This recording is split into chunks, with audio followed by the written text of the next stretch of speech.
To make your dreams come true sometimes seems impossible. Now, Henry Ford knew a few things about that. This shed you see behind me is actually where Henry Ford started about 100 years ago. So obviously Ford haven't always been a huge global international car company. When he started, he obviously didn't invent the car, Carl Benz did, but he had the idea of bringing the automobile to everybody. And he had the idea of creating the assembly line, something that was unheard of that point in time. And when he did it, he actually changed the car industry forever. Those type of things can still happen today. Even though today we of course have brands that are so iconic, that are so giant, so overwhelming. If you think about these brands behind me, they have amazing reach all over the world. Coca-Cola, distribution, marketing budgets, huge facilities. And I'm sure if you go in a plane and take a trip over Africa and jump out the plane in a parachute and land somewhere in Africa, there may not be any electricity, no food, no water, but within 5 miles you can probably buy a Coca-Cola. That's how powerful they are. So when a guy suddenly had the idea to start another soft drink, which was not just about tasting good, but about getting energy. It was about delivering something different. And that was Chalio that started Red Bull. People told him that was insane. He was never going to be able to make it. He knew, or probably thought, it was nearly impossible, but he still took the risk. He still did it. He believed in his dream. He had a gut feel, and he went out and did it. Richard Branson, Virgin Airlines, when he had the idea about starting a new airline, that's not so many years ago. Just think about what it cost to buy planes, to get the licenses, everything else that's involved. Now, he got one license and one plane. And the reason he did it was because when he flew, he felt there might be something else we can do for the customer. We could change it. We could make it more fun. Maybe we could make a bar inside the plane where you could get a drink. Maybe get a haircut at the lounge. Things that was never done before. And actually, you can get those things.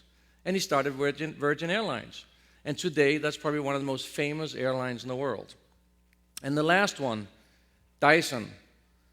Now, he invented a new vacuum cleaner because he thought all the current one sucks, which they kind of do. But he invented, of course, the one without the bag. And he went around and presented this dream, this invention, to all the makers of vacuum cleaners. And they all rejected him and laughed at him and said, it's never going to work. So what he did was, he obviously started it himself. And years later, he became the leading seller of vacuums here in the US and in many other markets in the world. And the same people that rejected him are today copying him.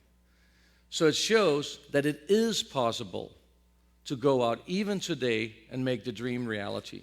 It is possible if you take the risk. Now, when I was 8 years old, I was sitting in the back seat of my father's Saab 96 back in Denmark. And suddenly I saw that silver Maserati passing me, and I got butterflies in my stomach. And you have to think about Denmark as a small socialistic country where seeing something like a Maserati is like seeing a UFO or Bigfoot. It's very rare. So that was a huge event. And at that point, I knew I wanted to do something with cars. I didn't know if I was going to be an engineer. I didn't know if I was going to wash cars, build cars, sell cars. I just knew I wanted to do something with that fascinating thing called a car. Now, so what I did was I kept on drawing cars, way beyond my age, so to speak. So in school, instead of taking notes, I kept on drawing cars, just like that notebook you see there.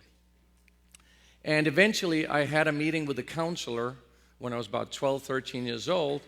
And I remember she said, well, what do you want to be when you grow up? And I said, well, I want to be a car designer. And she said, well, there's nothing called a car designer. You can be an engineer. So that was very discouraging, but I kept the dream alive. I kept on sneaking my drawings in here and there. And even through college, I did that, which meant I didn't do very good in school. But after college, I got a job, the closest I could find was a technical draftsman. And even at that job, I started drawing cars. And eventually my dad said, well, why don't you write a letter to a car company. So I did. I wrote a letter to Volvo saying I would like to be a car designer because in Denmark there is no car industry. And Volvo wrote back saying, well, look, you don't have any education, but we can recommend a school in California called Arts Center College of Design in Pasadena. And they have another branch in Europe, in Switzerland, which is the same school. So I took all my drawings, threw them in my old rusty Alfa Romeo, which is sort of a European Honda, for those who don't know the car. It's a little bit better. And I drove down to Switzerland and got accepted to that school. A few years later, I started at BMW in Germany, in Munich. And that was really when I started to learn about the car industry and how complicated it is. And the dream I had about sort of creating my own car company sort of faded quickly away as I realized it's hundreds of millions of dollars, it's very complicated. And I had a very exciting time. I got to design a BMW Z8 sports car, which eventually got into a James Bond movie, which were way beyond my dreams until I saw the film and they cut it in half. But then, so I migrated to Aston Martin and did a couple of things there. But the point is that I did learn about the industry, and I got to do some fantastic stuff, but I still thought that there must be something more. I realized that the passion I had as a kid with those exciting cars, looking at the cars sort of in the last 20, 25 years, a lot of that passion has kind of disappeared. And you look at some of the 3 best-selling cars today, I'm a car designer and I can barely say which ones they are.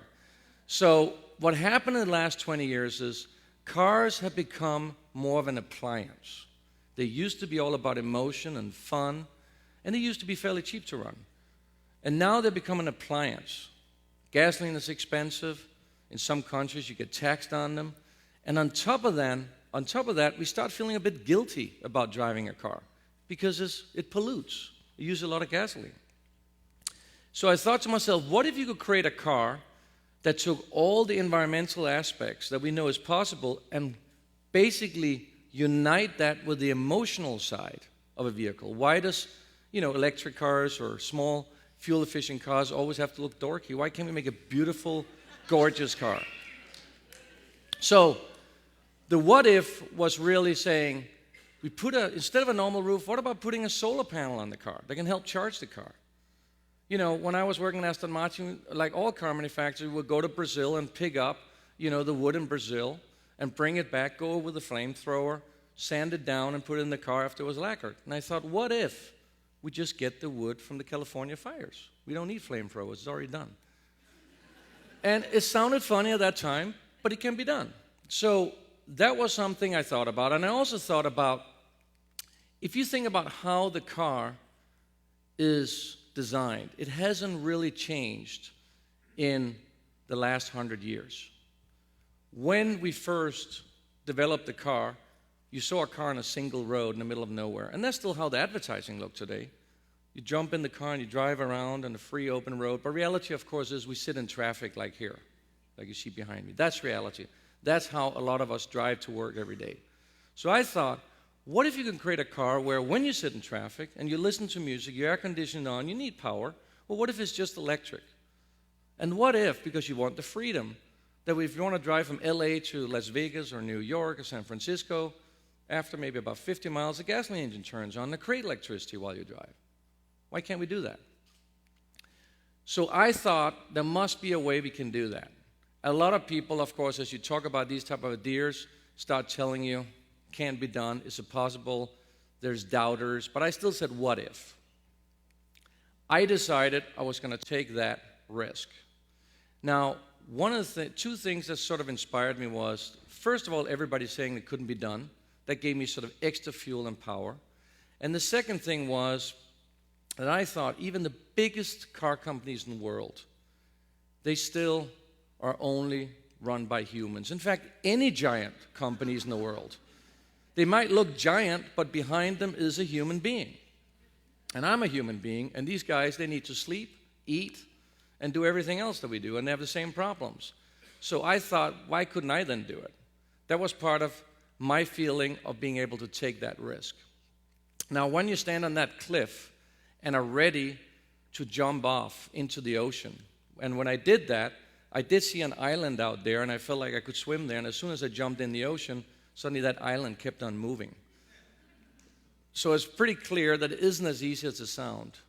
And new is never that easy. But for those of us who take the risk and jump in the ocean, I think that doesn't matter. We still feel that it's worth to pursue the dream, it's worth to do it. And one of the reasons for me is because the doubters that are out there, they're rarely the builders. And those who are the skeptics are never really the inventors.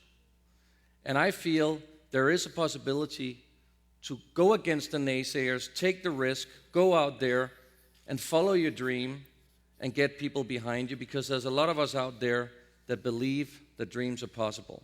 So with that, thank you very much. I appreciate it. Thank you.